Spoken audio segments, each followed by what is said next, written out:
Olá, tudo bem?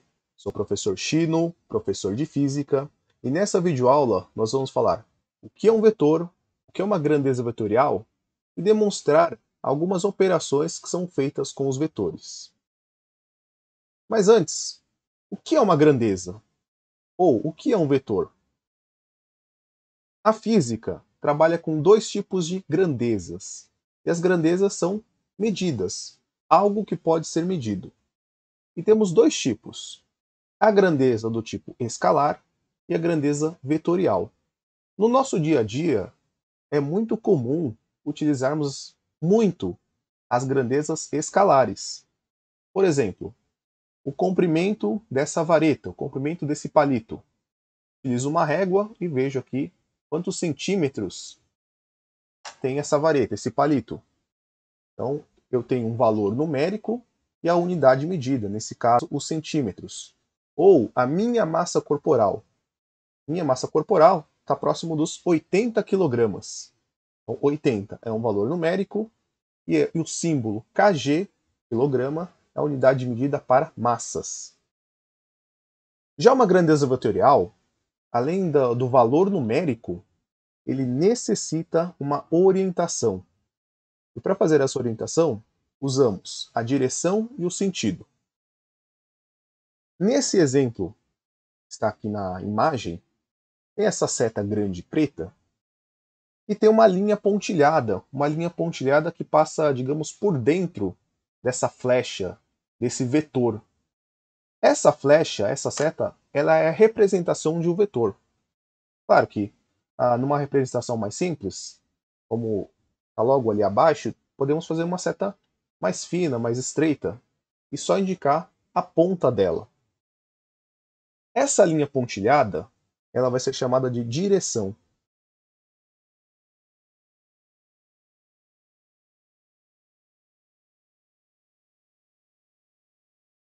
Então, nesse caso, nesse exemplo, a direção é horizontal. Então, podemos orientar um vetor na sua direção horizontal ou vertical.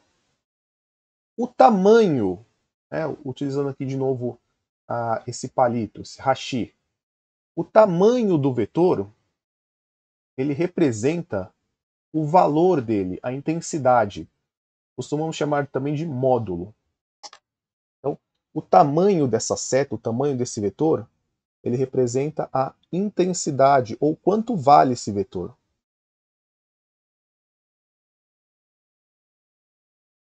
Então, intensidade, valor, ou uma outra palavra que aparece muito nos vetores é a palavra módulo.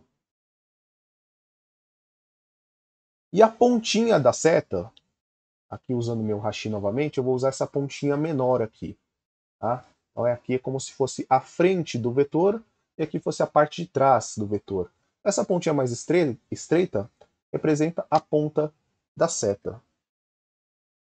A ponta da seta, ela será o sentido. Então, nesse caso, nosso exemplo, para a direita. Então, se a gente fosse representar a direção e o sentido desse vetor, dizemos que a sua direção é horizontal, sentido para a direita. Então, isso caracteriza uma grandeza vetorial. Temos três informações: o seu valor, intensidade ou módulo, a sua direção e o sentido. Agora, vamos ver aí três casos importantes para você dominar o assunto de vetores, quando tiver que fazer alguns exercícios. E existem muitos tipos de grandezas vetoriais na física. Por exemplo, força, velocidade, aceleração, campo magnético, campo gravitacional. Eles podem ser representados por grandezas vetoriais, são representados por grandezas vetoriais. Então vamos ver três casos que envolvem as chamadas operações com vetores.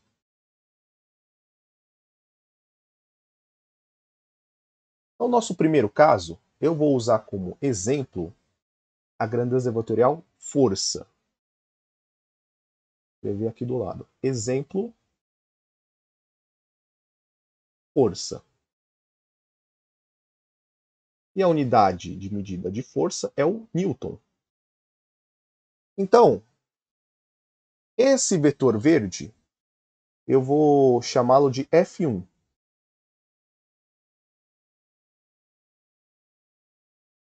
E ele vai ter intensidade de 10 newtons. Então, esse vetor ele é 10 newtons horizontal para a direita. E quando a gente escreve um vetor, a gente coloca ali o vetor F, uma setinha aqui. Essa setinha é só uma simbologia, é só uma notação. Essa setinha aqui em cima da letra, ela é sempre apontada para a direita. Bom? O vetor azul, vamos chamá-lo de F2.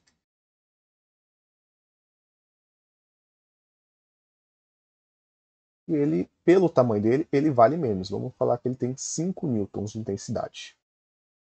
Quando dois vetores possuem a mesma direção, nesse caso os dois estão horizontais para a direita, né? Então somamos esses vetores. E ele vai virar um único vetor, um vetor resultante, como se eu estivesse somando os tamanhos desses vetores. Tá? Por isso, essa representação, esse vetor, essa flecha laranja, bem maior. Então, como se eu fizesse a soma. Então, aqui, chamamos esse de vetor resultante. Resultado, resultante. Então, nesse caso, se a soma 10 mais 5, então temos um vetor, vamos chamar de FR. Um vetor resultante de 15 newtons.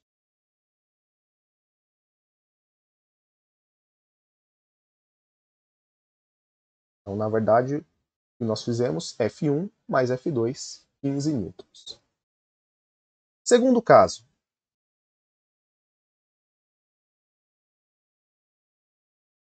Mesma direção, mas sentidos opostos. Então, no primeiro caso, usando aqui o meu hashi, então as pontas vermelhas é a parte de trás, a ponta mais estreita é como se fosse a pontinha do vetor. Então, nesse caso, mesma direção, os dois estão na horizontal. Porém, sentidos opostos, sentidos contrários. Então, nesse caso, vai ocorrer uma subtração desses vetores. Então, usando os mesmos valores que nós tínhamos antes. F1, 10 newtons. F2, 5 newtons.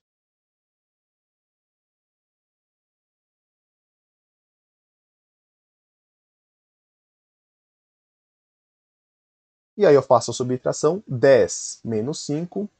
Comparem o tamanho desse vetor do caso 2 com o primeiro. Né? Então, já que eles são vetores contrários, é como se eu retirasse um pedaço do vetor. E aí tem um vetor menor com intensidade de 5 newtons. Se vocês compararem o tamanho do vetor resultante laranja com o tamanho do vetor azul, que também vale 5 newtons, então eu tentei fazer o máximo aqui, os dois com o mesmo tamanho. Então, a força resultante, o vetor resultante, para vetores de sentidos opostos, 5 newtons. Beleza? Vamos ao terceiro caso. O terceiro caso, ele parece um pouco assustador, mas ele tem uma coisa muito bacana. Esse é um caso, ele pode ser aplicado em qualquer caso de vetores. Claro que se eu tenho o primeiro e o segundo caso, que são vetores, mesma direção e sentido, ou vetores com a mesma direção, mas sentidos opostos, eu posso fazer lá a soma e faço a subtração. Nesse caso de vetores oblíquos, é quando eu tenho algum tipo de abertura entre eles, vou ter um ângulo de formação entre eles. Então, por exemplo, 30 graus, 45 graus, 60 graus, ângulo reto, ângulo de 90 graus, perpendicular, né? Ou até mesmo outros tipos de ângulo. Então, 120 graus. E como eu encontro? Né? Porque quando os vetores estão alinhados, mesma direção e sentido, então eles continuam lá, na mesma direção e sentido. E como eu faço para encontrar, então, desenhar, representar o vetor resultante quando existe um ângulo, uma abertura entre esses dois vetores? A gente utiliza a regra do paralelogramo. Então, eu copio, é como se eu estivesse copiando os desenhos dos vetores. Tá? Então, aqui está representando o vetor verde. Então, eu faço a paralela dele. Aqui está representado o vetor azul. Faço a paralela dele também. A união das paralelas, nesse segundo desenho aqui, ó, fazer uma setinha vermelha. Esse ponto de intersecção aqui, dessas setas paralelas, é aonde está o vetor resultante. Então, para encontrar o vetor resultante para dois vetores oblíquos, ou seja, que possuem qualquer tipo de ângulo, 1 grau, 15 graus, 30 graus e assim por diante, eu faço as paralelas. Desenho um paralelogramo, utilizando como referência os vetores que já estão ali no desenho. E ali tem a representação de um ângulo alfa. E aí, estamos usando a representação, usando aqui o laranja, para representar a resultante, o vetor resultante. Então, depois que eu fiz essa representação, né, os vetores aqui, verde e azul, é como se eles sumissem. E aí você tem só o vetor resultante, né, o resultado dos vetores. Bom, agora vamos ver como faz o cálculo para vetores oblíquos. Não é uma simples soma ou uma subtração, como foi os dois outros casos anteriores. Vamos lá?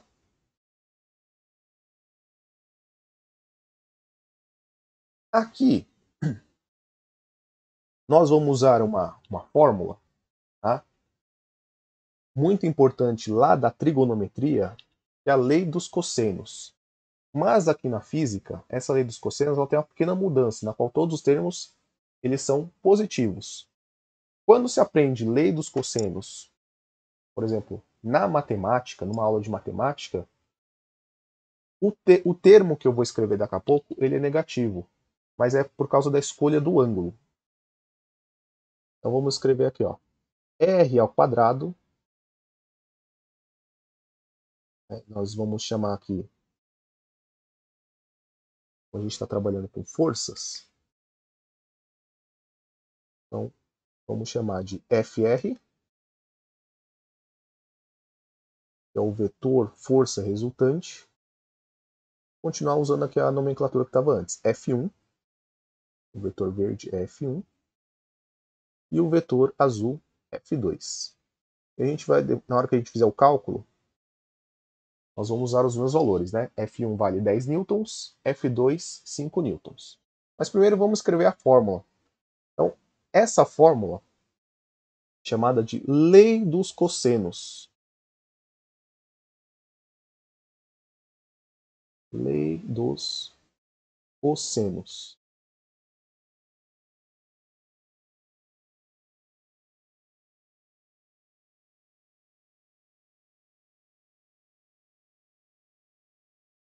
Então, o vetor resultante ao quadrado. A primeira parte da fórmula, a primeira parte da equação, ela lembra exatamente o teorema de Pitágoras. A força resultante ao quadrado, vou usar as cores. F1 ao quadrado mais F2 ao quadrado. Então, esse é o começo que eu falei que lembra o teorema de Pitágoras.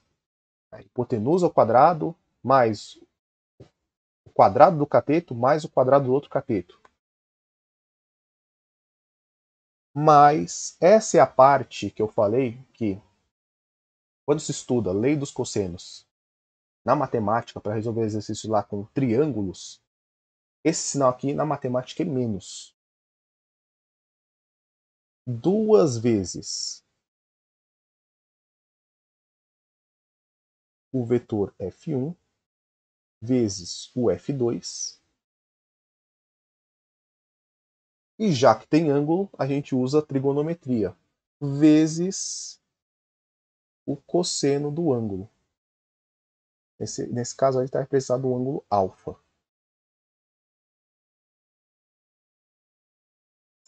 Alguns apelidam carinhosamente essa fórmula de Super Pitágoras, exatamente pelo metade da fórmula lembrar o teorema de Pitágoras, e tem mais esse pedaço que é 2 vezes o primeiro vetor, vezes o segundo vetor, vezes o cosseno do ângulo entre eles. Vamos supor que, no nosso exemplo aqui, vamos considerar que alfa vale 60 graus. Só como um exemplo. F1 e F2, a gente já tinha usado F1 10 newtons, F2 5 newtons.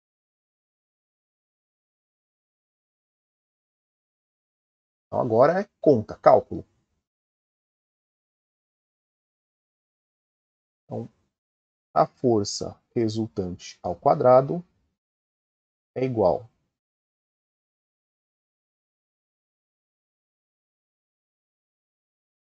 10 ao quadrado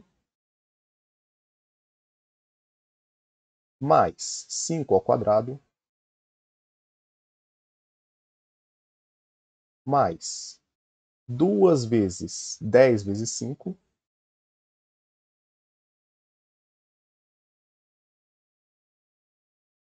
vezes cosseno de 60 graus. Cosseno de 60 graus é meio. Podemos usar na forma decimal, 0,5, ou fração 1 sobre 2. Eu vou utilizar a fração 1 sobre 2.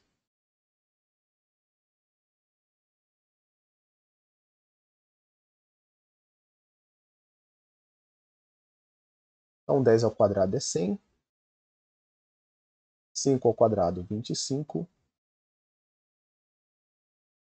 Aqui a gente pode simplificar essa parte, né? Então aqui eu tenho 2 e aqui eu tenho 2 também. Então quando eles estão multiplicando, está dividindo por 2, então já posso simplificar eles. Então vai ficar 10 vezes 5 vezes 1, 50. Então 125 mais 50, 175.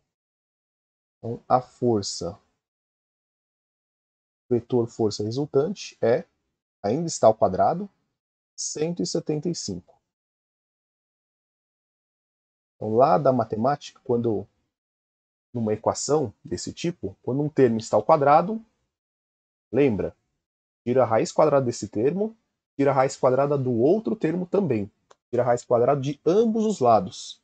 Então, do lado esquerdo vai ficar a força resultante. Do lado direito vai ficar a raiz quadrada de 175. Aqui para a gente ter uma ideia,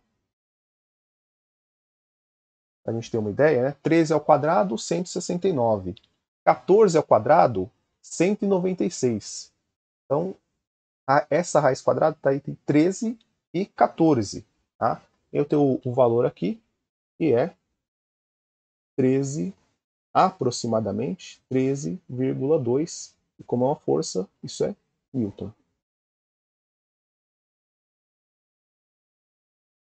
E por último, para nós terminarmos aqui, um caso especial, que é para vetores perpendiculares. Tá? Um termo muito usado na geometria, é o perpendicular. Perpendicular é 90 graus. Então, esse ângulo formado aqui, vertical, horizontal. Temos aqui um ângulo de 90 graus, também conhecido como ângulo reto. Vale 90 graus. Eu posso aplicar de novo essa fórmula que a gente acabou de ver. Lei dos cossenos. Tá? Só que depois que você vê esse caso especial, você já vai fazer ele de uma forma mais rápida. E eu vou mostrar por quê. Então, nós vamos escrever, vou levantar um pouquinho aqui a tela, nós vamos escrever de novo a lei dos cossenos, aplicada aqui para esses vetores perpendiculares. Então, lembrando que o laranja está representando o vetor força resultante. Então, vamos escrever aqui, ó. O vetor força resultante ao quadrado, F1 ao quadrado, mais o vetor F2 ao quadrado,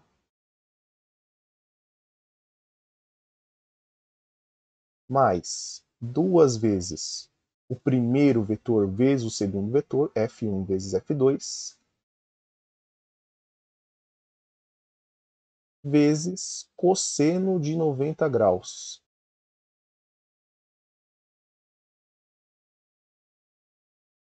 Por isso é importante no estudo de vetores e no estudo de várias partes da física, o conhecimento e o domínio de, de alguns elementos da matemática básica, da geometria e da trigonometria. Cosseno de 90 é zero. Então significa que todo esse termo aqui, ó, todo esse termo aqui, ele vai dar zero.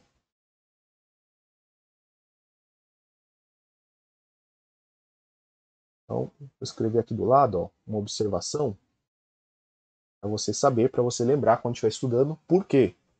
Cosseno de 90 graus é igual a zero. Então, o que sobrou? Sobrou aqui, basicamente, uma fórmula que é igual ao Teorema de Pitágoras. Aliás, essa figura, a representação dos vetores desenhados aqui, lembra um triângulo retângulo. Aqui temos digamos, um dos catetos, o outro cateto, formando um triângulo retângulo. Então, em caso de vetores perpendiculares, imagine, considere que isso é um triângulo retângulo. Esses vetores, o vetor F1 e F2, são os catetos de um triângulo retângulo. E o vetor resultante, nesse caso a força resultante, está fazendo o papel da hipotenusa. A hipotenusa é o maior lado do triângulo retângulo e oposto ao ângulo reto, ao ângulo de 90 graus. Beleza? Então, só para a gente verificar a conta aqui. Então, o vetor força resultante ao quadrado é igual. F1, estamos considerando 10 newtons, 10 ao quadrado. F2, 5 ao quadrado. 10 ao quadrado, 100. Mais 5 ao quadrado, 25. Então, a penúltima parte vai ficar aqui, ó, a força resultante ao quadrado é igual a 125. De novo, um termo ao quadrado, tira a raiz quadrada do termo, nesse caso o termo da esquerda, tira a raiz quadrada do termo da direita. Tira a raiz quadrada de ambos os lados da equação. Então, a força resultante e a raiz quadrada de 125 vai dar aproximadamente 11,2 newtons.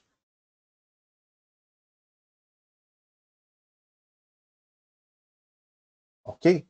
Aproveitar e anotar para vocês alguns cossenos importantes.